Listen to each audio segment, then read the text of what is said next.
People, it's time for Night of Champions. And it's kinda weird because I didn't really like the build of the pay-per-view. You know, unanswered questions and very boring episodes of Monday Night Raw. But the match card is actually looking very good. And Rhea Ripley versus Natalya. But for the most part, it's looking good. It has that WrestleMania vibe. We have 3 women's matches, which is kinda crazy when you think about it, but you love to see it. Even if it's with very different attires. One thing that I don't understand is WWE calling these matches triple main events. Yeah, sure, buddy, that makes a lot of sense. The only main event is the one that ends the show. We all know that. Also, by looking at WWE.com, which is just speculation, by the way, but the last one here is Cody versus Brock Lesnar. It's even on the ads. Then you have the Undisputed Tag Team Championship, and only then the World Heavyweight Championship. Like, business-wise, I get it. Brock versus Cody, that's the match these people probably want to see. I get it. But it also kind of makes me feel like they're already devaluing the World Heavyweight Championship. This ain't for a title. This is a tag team championship match. This should be the main event. I mean, if you really want to make this championship look important. If Roman was defending the championship, it would be the main event. So,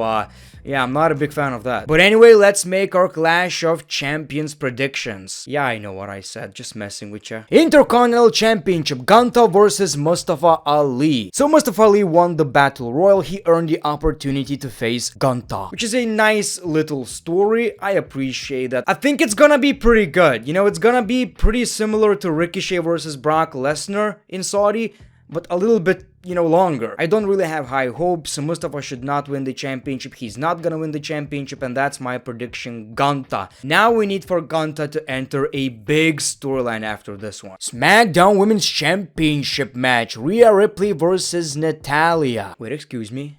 It's not a triple main event match? Really? They don't even have once in a lifetime written all over it?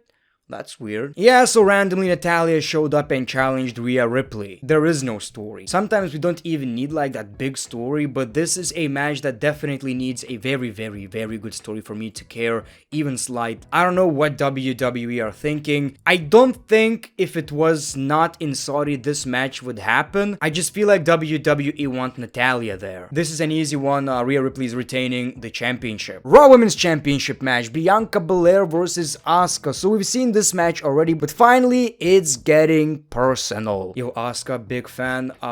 You know, when your saliva is getting blue, green, you might want to check that. Go to the doctor.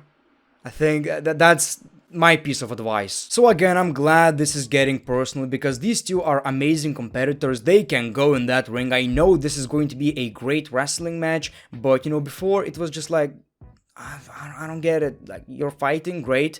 I just don't feel like there's any heat between you, right? And there wasn't. I feel like Asuka has a slight chance of winning, but it also feels like Bianca Belair is turning into a female John Cena, and we're gonna have to get used to it. She's retaining the championship. Becky Lynch versus Trish Stratus. Gotta love that Trish Stratus heel run. I think she's doing a great job. Mark is also a big fan, just don't know why. I like her big attitude. The story is pretty simple. Trish Stratus betrayed Becky Lynch, and she feels like Becky is taking her spotlight. She feels underappreciated. She feels like Becky is ruining the women's division, and she feels like she's not getting the recognition she deserves for, you know, changing the women's division. It's a nice little story, nothing too special, but I did like the segment on Monday Night Raw where Becky Lynch mentioned, you know, the bark like a dog segment, which was really unexpected in my opinion. Seems like something WWE would try to run away from. We thought this match is going to happen at SummerSlam, but it seems like it's happening at Night of Champions, so I feel like this is not the last match we're going to see. So my prediction is going to be Trish Stratus right here, and we're getting a match at SummerSlam or Money in the Bank or whatever the next pay-per-view is. Seth Rollins versus AJ Styles World Heavyweight Championship. Really looking forward to that, and it seems like it's not as predictable as we thought, because yes, Seth Rollins is the logical winner right here. By the way, there's no story, they just won tournaments. The issue is AJ Styles from SmackDown. He came to SmackDown with the whole OC, so I don't see them going to Raw again, because obviously the winner is going to Raw. I've heard many rumors. WWE don't want Seth Rollins to win because, you know, he's now, you know, filming movies and stuff, so he's busy. Now, since AJ Styles basically buried the World Heavyweight Championship, saying that it's a secondary title, which is kind of true, you know,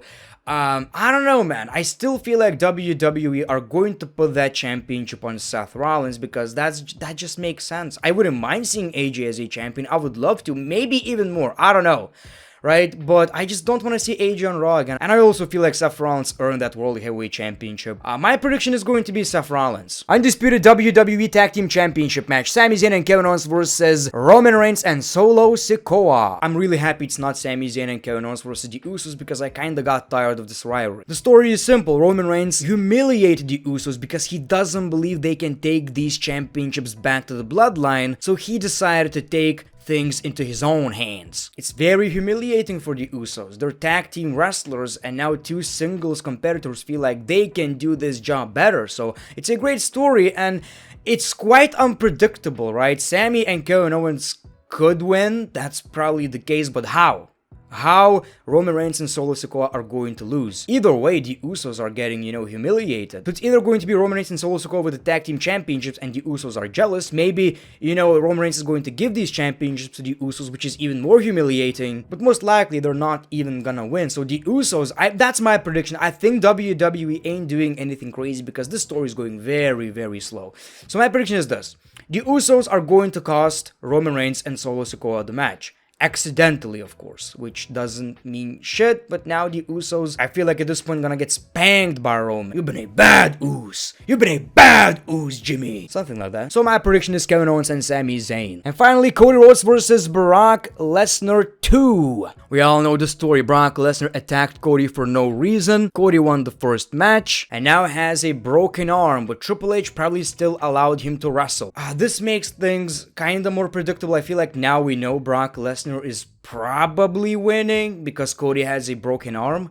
I don't know, man. I like the story. I like what's happening. Yet at the same time, you can't win.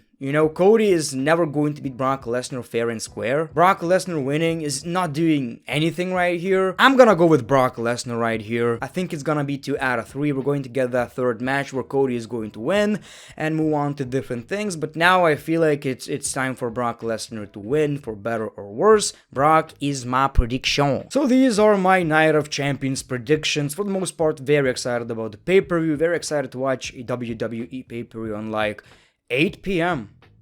Nice. Thank you for watching this video. Let me know your predictions in the comments below. As always, appreciate your time, my people. Thank you for watching. The Great One, peace, love, and hugs. It's been a pleasure.